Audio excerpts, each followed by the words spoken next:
Can you tell me when to go? Yeah, I will. Just 2 seconds. Okay. All yours. First of all, this gig tonight, is it your own initiative? You know, is it, what's the story of that gig? Pretty much, you know, my idea, myself and my managers, you know, I wondered what I could do to kind of pump some more money into AIDS research, and a gig seemed like a good thing to do. Do you think like a big star, you know, the one you became, can help? Yeah, in ways like that, definitely. Mm-hmm. Do you use a condom yourself? What kind of a question is that?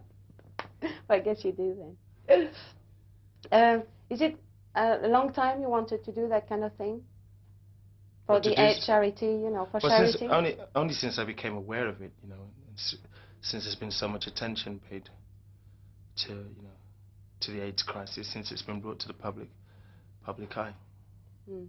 Do you think that actually, you know, governments and people are doing enough to try to prevent, you know? No, I don't think they are. So what else can you do, you know? But what else can the government do? Yeah, or you yourself, you know, like doing a gig, but what else, you know, are you planning to do other things? Well, my life is very full at the moment. I mean, I'm sort of like, you know, charity begins at home, as they say. I'm trying to organize my own life, but the little I can do, which is, you know, something like a gig, I'm prepared to do it. Mm. And, well, yesterday you had like 3 awards. Were you expecting to have that many? No. What have you done with them? I gave one to my best friend. I'm going to give one to my manager, I think, because it was his idea for the killer video, which I won an award for. So I think he deserves that. And I might keep the other one or give it to my mum. And what does it represent for you to have these awards? Well, I suppose it's a token of appreciation, maybe.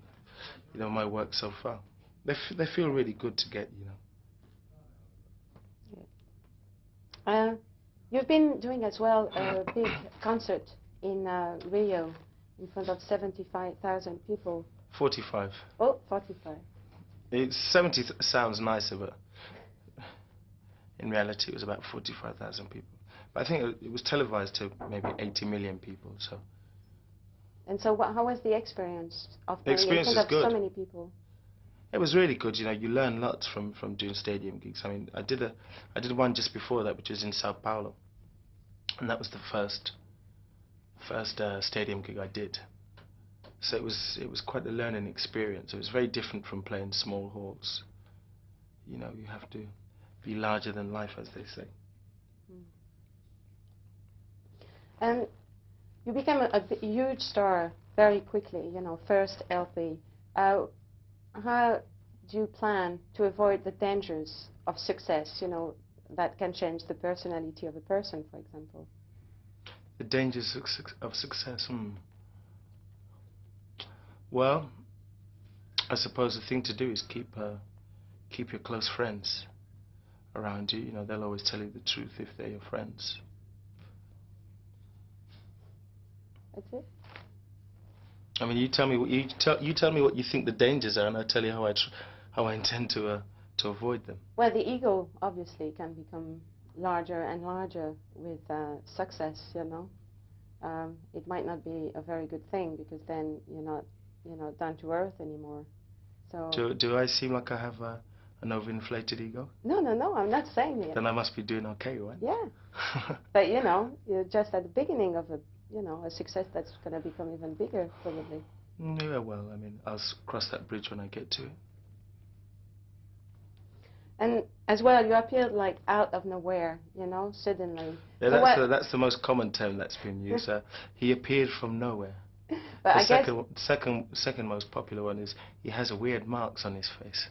That was the 2 I remember before I stopped reading the press. So where was that nowhere? You know, what's your background? Well, I've been doing music for about 4.5 years before that. I was signed to a recording studio, a place called Beethoven Street Studios.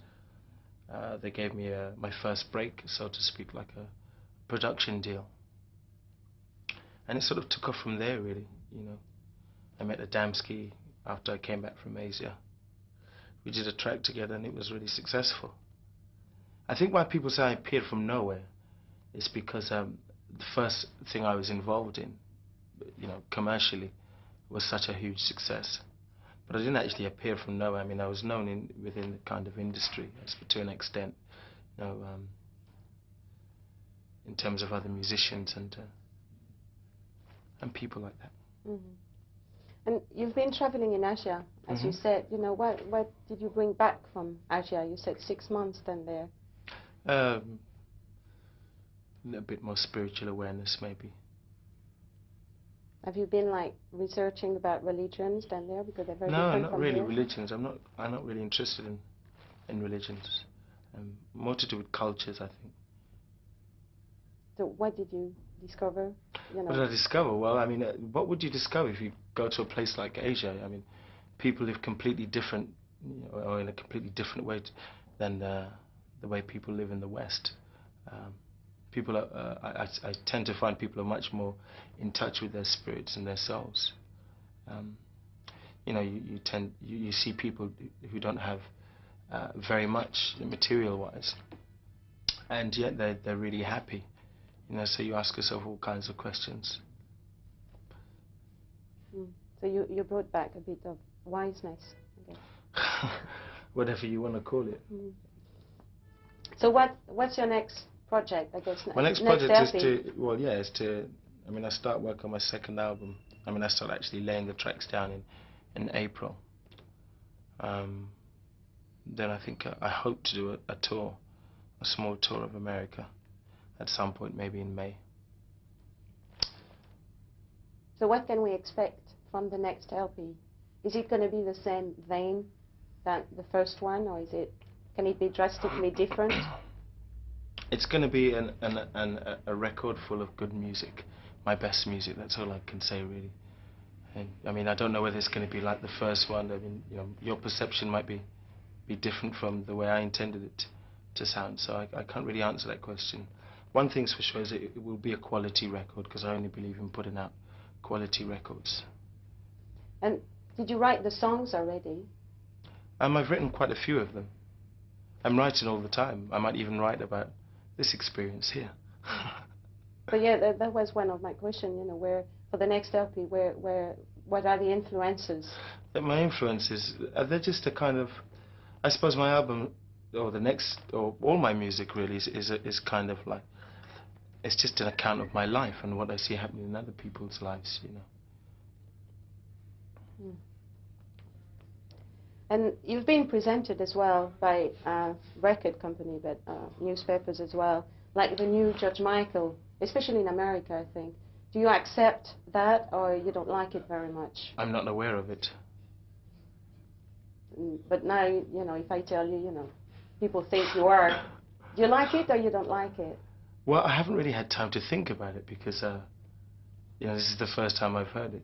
It sounds pretty strange, being called the new George Michael. See, that's one of the reasons why I don't read press, because it's full of so much shit, basically. How can someone say, you are the new George Michael? George Michael is a great person. He has a whole repertoire of music, a whole kind of back catalogue of stuff that he's done. How can someone be so presumptuous to call me the next George Michael? Supposing I was to read that kind of press, what do you think that would do to my head? Do you think it would improve my chances of writing a really good second album? Or do you think it might? Do you think it might affect my head? Do you think it might make me think, well, maybe I am the new George Michael. Yeah, maybe I am great. I'm sorry, you phased me a bit with that question. Sorry. I can know. Which musicians are you going to use as well for the next LP? Are you going to use, invite people around, or use the bands you're playing with? Yeah, well, once I actually start putting down the songs, then I'll kind of have a clearer idea of what musicians I think would do the songs justice. What musicians would enjoy playing the songs. I really don't know until I get to that stage. Are you dreaming of having any special guests on it, people you'd like to work with in the studio? Yeah, there are loads of people I'd like to work with, but then I did that with my first album. You know, I really wanted to work with Wendy and Lisa, and I did. You know, and I really wanted to work with Doug Wimbush, who's my bass player this evening, and I did. So yeah, maybe there'll be some really good musicians on or known musicians, I should say, on the second album. But I don't know until I get there, you know. Mm. So is it going to be a Trevor Horn produced LP again? No, it won't be a Trevor Horn produced album. Are you going to produce it yourself? Well, no, because I don't pretend for 1 second that I can go out and produce, just because I've had a successful album, I can go out and produce a second album. You know, it's a very delicate thing. It's a very subtle thing, production. You know, in some instances, it's very difficult for the artist to kind of remove himself, you know, from his work and look at it with from a different point of view. So I think that there'll obviously be another producer involved. But you know, I mean, as is the case with the first album, I had a lot of input into what actually came out at the end of the day. So I suppose in some ways it is a kind of co-production thing. Mm.